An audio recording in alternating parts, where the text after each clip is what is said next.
মানুষের মস্তিষ্ক কিভাবে কাজ করে? মানুষের শরীরের সবচেয়ে শক্তিশালী, জটিল এবং রহস্যময় অঙ্গ মস্তিষ্ক।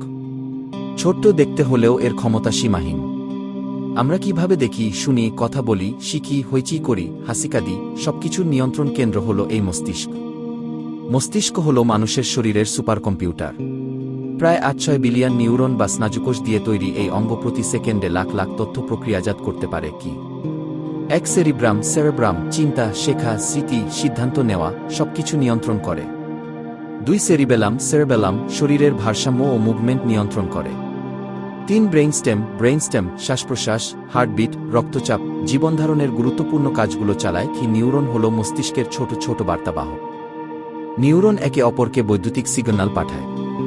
এই সিগন্যালই হল আমাদের চিন্তা, অনুভূতি, নির্দেশ, প্রতিক্রিয়া সবকিছু।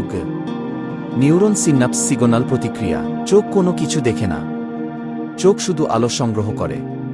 আসলে আমরা যা দেখি সবই মস্তিষ্কের ব্যাখ্যা। একইভাবে কান শুধু শব্দ তরঙ্গ সংগ্রহ করে।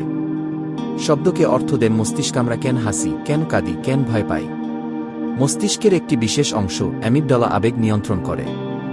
আর স্মৃতির সাথে আবেগ মেশানোর কাজ করে হিপ্পোক্যাম্পাস। কি মস্তিষ্ক প্রতি সেকেন্ডে প্রায় ১-২-০ মিটার গতিতে সিগন্যাল পাঠাতে পারে। ঘুমের মাঝেও এটি কাজ করে।